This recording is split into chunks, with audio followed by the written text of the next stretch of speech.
Prince William found himself in a familiar position, seeking the spotlight. As the world watched, he navigated the intricate dance of public appearances, each step carefully measured to maintain his image. A scheduled call with South African President Cyril Ramaphosa, his office would later declare, showcasing the prince's global influence. This call was more than just a diplomatic formality. It was a strategic move to bolster his standing on the international stage. But behind the carefully crafted press release, a different narrative was unfolding. The media, always hungry for a story, began to question the true significance of this interaction. This was not a meeting of equals, not a meeting of minds. The tension was palpable, a stark contrast to the polished statements released to the public. This was a prince, heir to a fading throne, grasping for relevance in a world captivated by his younger brother. Harry's every move seemed to overshadow William's efforts, leaving him in a perpetual state of playing catch-up. The call itself, brief and procedural, did little to dispel this notion. It was a formality, a checkbox ticked off in the grand scheme of royal duties, lacking the depth and substance that could have made it memorable.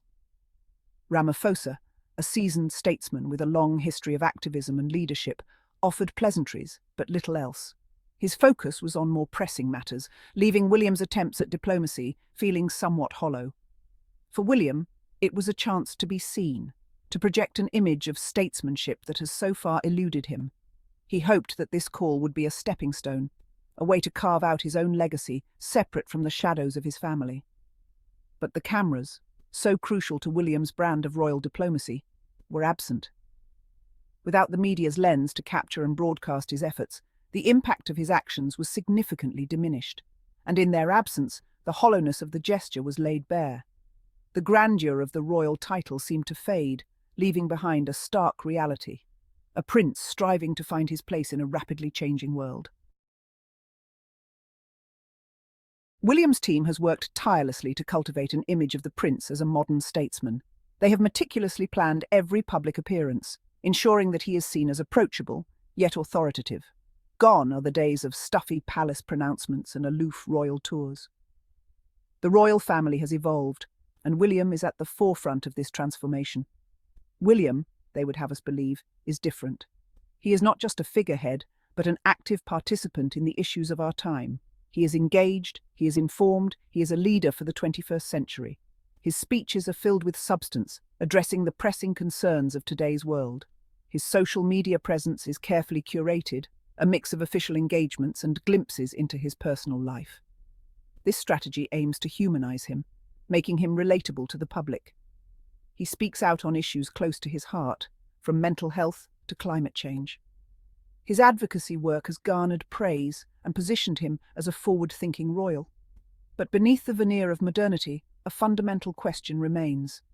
Is William truly the statesman he aspires to be, or is he simply playing a role? The answer may lie in his future actions and the impact he makes on the world stage.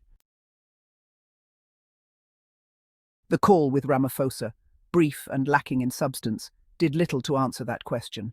It was, by all accounts, a courtesy call, a chance for the two men to exchange pleasantries and reaffirm their commitment to the Commonwealth.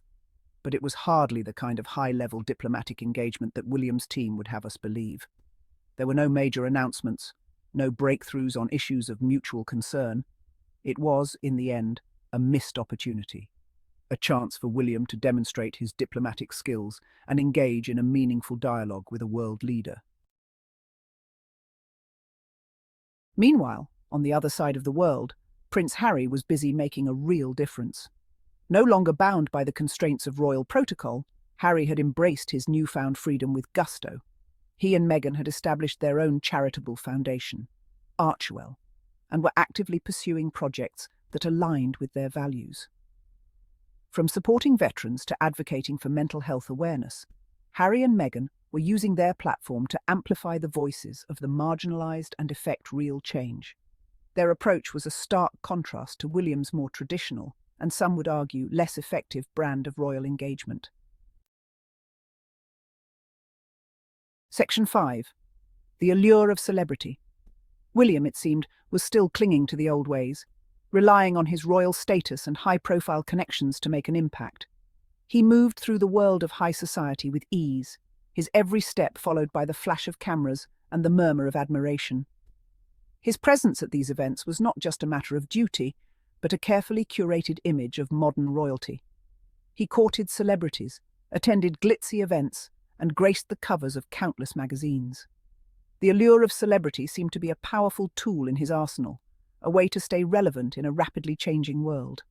The red carpets and premieres were not just about entertainment, they were strategic moves in a game of public perception. But amidst all the glamour and fanfare, one couldn't help but wonder if William was losing sight of what it truly meant to serve. The question lingered. Was the prince more focused on the spotlight than on the substance of his role? The glittering facade often masked the deeper responsibilities that came with his position. Was he more concerned with maintaining his public image than with making a tangible difference in the world? The skepticism was palpable as people began to question the true impact of his actions. The speeches and public appearances, while polished and well-received, sometimes felt disconnected from the pressing issues at hand.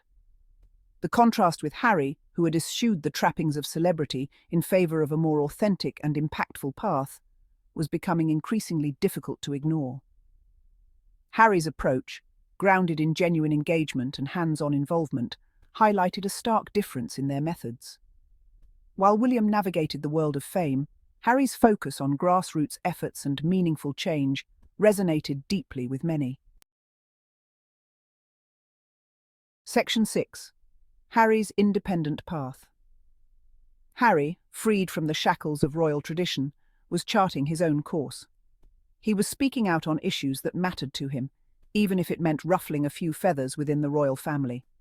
He was using his voice to challenge the status quo and push for progress. And he was doing it all with a charisma and authenticity that William, for all his efforts, seemed unable to replicate. Harry had become a global icon, not because of his royal title, but because of his willingness to be vulnerable, to speak his truth, and to use his platform for good. Section 7. Beyond the photo ops. William's call with Ramaphosa, like so many of his engagements, felt like a photo opportunity, a chance to generate positive headlines and bolster his public image. But it lacked the substance, the genuine connection, the sense of purpose that had come to define Harry's work. The world was no longer content with symbolic gestures and empty pronouncements. People were hungry for authenticity, for action, for leaders who were willing to roll up their sleeves and get their hands dirty. Section 8. Action speaks louder. In the end, it is not the number of high-profile connections one amasses or the carefully curated image one projects that truly matters. It is the impact one has on the world, the lives one touches, the difference one makes. And in that regard, Harry, the younger brother who had once seemed destined to live in William's shadow, had emerged as the true leader. He had shown the world that it was possible to be both royal and relatable, to use one's platform for good, and to make a real difference in the world. The question now was, would William follow suit?